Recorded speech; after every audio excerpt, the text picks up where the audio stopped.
Jérôme Powell, le président de la Fed, va-t-il faire chuter l'ensemble des marchés financiers? Bienvenue à tous les amis dans cette nouvelle vidéo, j'espère que vous allez bien. Aujourd'hui, on se retrouve pour de l'économie, de la macroéconomie. Comme vous le savez, Jérôme Powell, le président de la Fed, s'est exprimé hier après-midi et cet après-midi pour donner un certain nombre d'indications sur la marche à suivre que va prendre la Fed lors des prochaines semaines et des prochains mois, et donc les prochains taux directeurs auxquels il faudra s'attendre. Dans une première partie de la vidéo, on fera un résumé de tout ce qu'a dit Jérôme Powell sur l'inflation, sur l'emploi, etc., etc.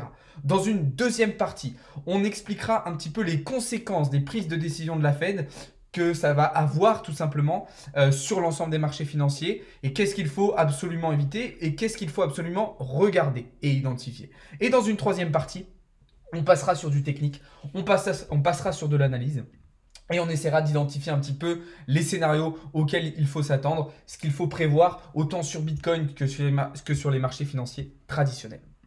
Allez, c'est parti. On commence du coup pour la première partie. Juste avant ça, je vous invite à vous abonner si ce n'est pas déjà fait. Posez vos questions dans les commentaires et n'oubliez pas de rejoindre le serveur Discord. Le lien est dans la bio. Powell, hier, face au Congrès américain qui regroupait donc aussi, alors c'est la Chambre des représentants plus exactement qui regroupe le Congrès et le Sénat américain. Globalement, il a commencé par dire que les dernières données économiques étaient plus fortes qu'attendues, notamment les pressions inflationnistes, et donc que forcément, en réaction à cela, la Fed allait devoir, elle aussi, continuer ses politiques monétaires actuelles, c'est-à-dire de hausse des taux d'intérêt directeurs. Jérôme Powell a aussi précisé que le marché du travail restait extrêmement tendu aux États-Unis et que c'était un problème. C'est pour ça que, vous le savez, depuis plusieurs semaines, on regarde attentivement les résultats du chômage parce qu'on sait que c'est une donnée très très importante. Il a précisé aussi que pour le moment, il y avait peu de signes de désinflation jusqu'à maintenant, notamment sur les services. Donc oui, l'inflation a ralenti un tout petit peu. Oui, ils nous ont laissé un petit peu plus d'air sur la fin d'année 2022, ce qui a d'ailleurs permis le rebond technique des marchés, autant des marchés actions que des crypto-monnaies. Mais ça, c'est terminé, j'en ai bien peur. Jérôme Powell a réaffirmé que l'histoire, le passé, montrait qu'il fallait être prudent contre les risques de relâchement prématuré des politiques actuelles. Pourquoi? Parce qu'il a très bien précisé qu'un ralentissement trop rapide des taux terminaux de la Fed pouvait relancer une inflation beaucoup plus forte par la suite. Et donc, il fallait être extrêmement attentif à tout ça. Je rentrerai dans le détail de ces graphiques que vous voyez à l'écran pour le moment pour vous expliquer exactement à quoi ils correspondent. Il a aussi précisé que du coup, les futurs Fed Funds penchent désormais pour une hausse de taux de 50 points au mois de mars. Je le rappelle, prochain FOMC, et là c'est d'ailleurs l'info, le graphe que vous avez sous les yeux, le 22 mars prochain, lors du prochain FOMC, les target rate probabilities pour les taux d'intérêt directeurs vont probablement dépasser les 5%. On verra tout à l'heure que ça posera problème puisque les marchés financiers n'avaient pas anticipé cela et s'attendaient à un pic justement à 5%. Pour Powell, la route est encore longue pour faire tomber l'inflation et elle sera probablement mouvementée, c'est-à-dire que ça ne devrait pas être un long chemin tranquille, mais des moments plus optimistes, d'autres plus pessimistes, sachant qu'il y aura aussi la menace d'une récession, comme je vous en ai déjà parlé, qui va planer sur l'économie mondiale, même si pour le moment, ça ne semble pas être l'une des préoccupations principales de la Fed. Donc voilà, il a réaffirmé que la route elle est encore longue pour faire tomber l'inflation. Et il a réaffirmé aussi que la Fed allait continuer de prendre des décisions par réunion. Ça veut dire qu'ils ne vont pas faire de plan forcément dans la durée, mais ils vont vraiment faire en fonction de chaque réunion, réunion par réunion, en fonction de la totalité des données économiques entre ces réunions-là. Donc c'est-à-dire que là, il va y avoir un nouveau pourcentage de taux d'intérêt directeur, mais en aucun cas celui du mois de mai est déjà prêt. Ils verront entre-temps. Il a ensuite parlé un peu plus des marchés. Alors, il a dit beaucoup de choses sur les marchés. Il a notamment parlé des crypto-monnaies en disant qu'effectivement, ils étaient conscients de l'innovation, c'était quelque chose qu'ils surveillaient, mais qu'ils se concentraient principalement sur la gestion des fraudes autour de ce milieu-là. Concernant les marchés, il a aussi rappelé qu'il y avait un décalage entre l'offre et la demande, notamment en ce qui concerne les biens. Et c'est exactement la même chose qu'on a aujourd'hui sur le marché du travail américain. C'est-à-dire un décalage, et de toute façon on le voit, il y a un décalage dans tout, entre la réalité des choses et les marchés, entre l'offre et la demande et les marchés. Et ça, c'est une évidence et évidemment, c'est quelque chose qui peut être problématique si on ne le maîtrise pas forcément.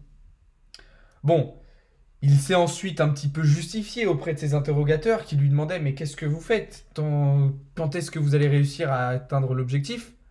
Il a réaffirmé que l'objectif des 2% sera atteint, qu'il a réaffirmé que la Fed avait les instruments nécessaires pour parvenir à cet objectif de 2%, mais que pour le moment, en réalité, ils étaient encore éloignés du mandat de stabilité des prix. Concernant le chômage, il a réaffirmé, encore une fois, je dis beaucoup réaffirmé, mais en fait, il a beaucoup répété des choses qu'on savait déjà. Il a réaffirmé que la Fed n'essayait pas de faire remonter le taux de chômage. Elle essaye tout simplement en fait, de réaligner l'offre et la demande à travers les différents canaux possibles, les différents leviers possibles, dont celui justement des emplois vacants. Donc voilà un petit peu ce qu'il a dit sur la journée d'hier, d'accord? Donc bon, il a répété quand même pas mal de choses qu'on savait déjà, mais on a eu quelques petites précisions. Et ça a entraîné tout de suite de la volatilité sur les marchés, autant sur le marché crypto que sur les autres marchés, et notamment sur le DXY qui s'est envolé totalement cette nuit suite aux annonces de Jérôme Powell. Vous voyez, on a eu un lancement entre hier et ce matin, donc dans la nuit, en réaction aussi à ce qui avait été annoncé dans la soirée. C'est-à-dire que là, il y a eu une première pump, retracement deuxième. Ok. Ça, c'est pas forcément rassurant, encore une fois, un dollar aussi fort, on le verra tout à l'heure, mais c'est évidemment quelque chose qu'il va falloir surveiller. Bref, tout ça pour dire qu'aujourd'hui, Jérôme Powell s'est de nouveau retrouvé devant les membres de la Chambre des représentants. Et il a réaffirmé, encore une fois, hein, je vous le disais, il réaffirme beaucoup de choses, il a reprécisé un certain nombre de choses.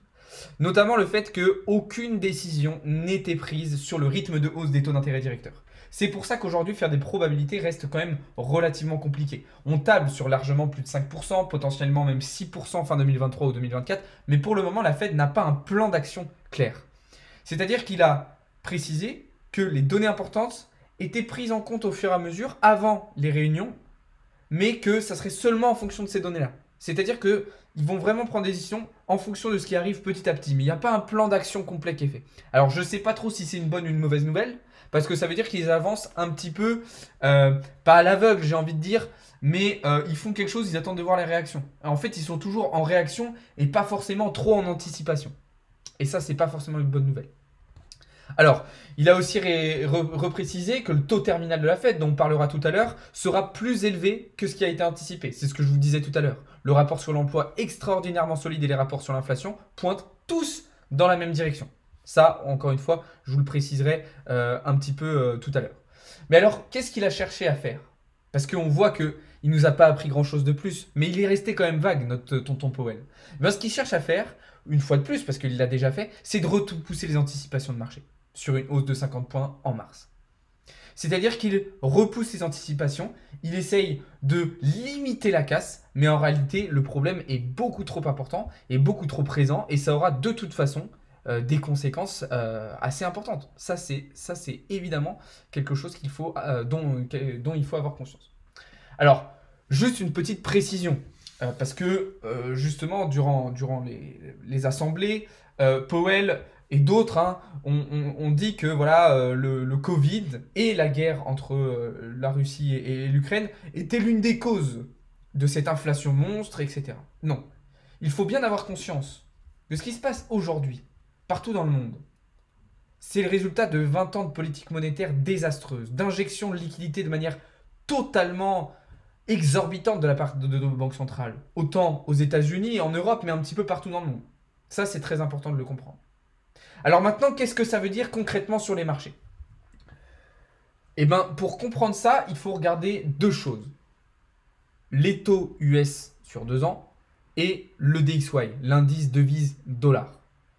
On a ici un graphique très intéressant qui nous a été partagé par Vincent Gann, qu'il faut absolument surveiller.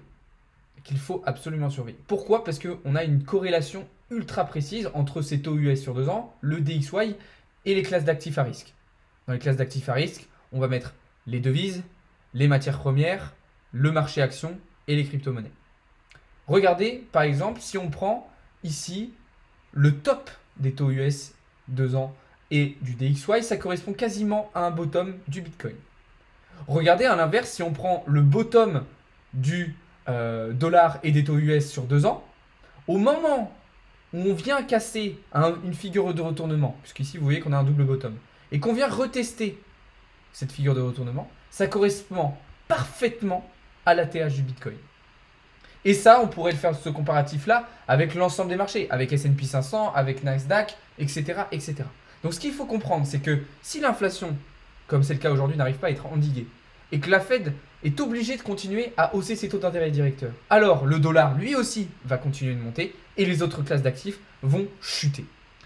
Allié à ça, la menace potentielle d'une récession, un ralentissement des objectifs de bénéfices pour les entreprises, ça risque d'être extrêmement compliqué pour les marchés financiers. Ça, c'est très très important de le comprendre. Alors, c'est un graphique que je vous avais déjà présenté, mais voilà, j'ai pris la décision aujourd'hui de vous en reparler, de revenir dessus, parce que c'est quelque chose de très très important. Et comme il le disait, regardez la verticalité des probabilités des taux terminaux de la Fed. Ça va extrêmement haut. Ça va extrêmement haut.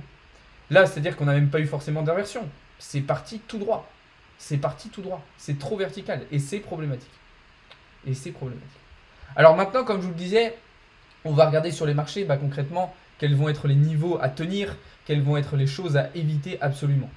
Pour Bitcoin, actuellement, c'est les 21 500 qu'il va falloir surveiller, avec ici une belle poche de liquidité. Attention, déjà une première structure cassée, une deuxième qui est en train de l'être.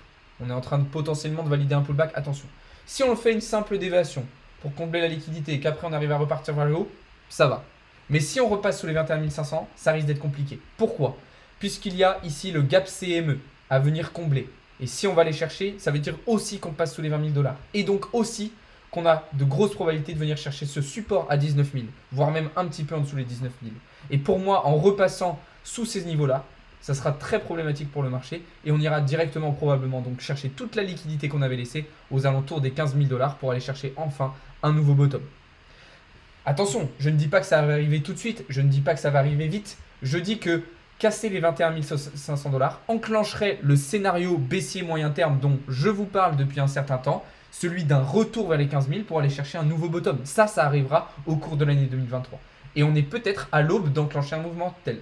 Alors attention, peut-être qu'on ira chercher d'abord un peu de liquidité vers les 25 000 $. Ça, c'est une possibilité. Mais on sent venir petit à petit ces éléments qui nous font dire que le retour à ce qu'on était, où on était, commence à se préparer. Pour S&P 500, on est aussi sur des niveaux clés. Sur du daily, une trendline qui, vous le savez, a mis beaucoup de temps à être cassée, plus d'1 an et demi, mais une résistance intermédiaire qui nous a bloqués. Pullback validé, mais la situation est périlleuse. Attention, twist du nuage d'Ishimoku, zone faible, peu de volume, un marché en doute, des marchés tous sous tension, des taux qui montent, un dollar qui monte, S&P 500 qui réintègre, ça serait la catastrophe pour les marchés. Même chose sur Nasdaq, qui après là aussi une belle cassure, ça fait rejeter sur un niveau de résistance intermédiaire. Même chose, si on réintègre une structure baissière et qu'on se casse la gueule, très compliqué. Le marché action sera en souffrance totale. Pour les devises, c'est la même chose. L'euro a perdu de la valeur ces derniers jours face au dollar. C'est d'ailleurs la raison pour laquelle on l'a shorté. Après quelques mois un petit peu meilleurs sur le troisième trimestre 2022, puisque le dollar avait baissé, on pourrait repartir dans une grosse tendance baissière. Attention sur les devises. Et même chose sur les matières premières. Le gold, après avoir fait de très très belles performances, si le dollar était amené à repartir vers le haut, alors le gold s'écroulerait à nouveau. Tous les marchés sont sous tension, il va falloir regarder très attentivement tout ça. Je vous en parle très régulièrement, je vous l'explique très régulièrement, donc ne vous inquiétez pas. Mais je voulais faire ce point, je voulais revenir sur ces éléments, sur ces notions macroéconomiques, sur ces notions microéconomiques, qui sont très très importantes à comprendre pour anticiper, définir un petit peu la direction que vont prendre les marchés dans les mois à venir. Alors évidemment, mon explication n'est pas exhaustive, n'est pas forcément complète à 100%, j'ai essayé de la vulgariser, de la résumer d'une manière à ce que tout le monde puisse comprendre un maximum de choses. J'espère que ça vous a plu, j'espère que vous avez compris. Si c'est le cas, tant mieux. N'hésitez pas à lâcher un petit pouce bleu. Si ce n'est pas le cas, posez vos questions dans les commentaires. Venez me poser les questions sur le serveur Discord. Vous avez le lien d'ailleurs en bio pour le rejoindre. Sur ce les amis, je vous souhaite à toutes et à tous une très très bonne soirée. On se retrouve un petit peu après en live avec Nicolas Dom, que vous avez vu la semaine dernière sur la finance décentralisée, et Mathéo Durand, deux experts DeFi très intéressants. Je vous laisse venir voir ça sur nos réseaux sociaux. A tout à l'heure les amis, et merci beaucoup de m'avoir regardé.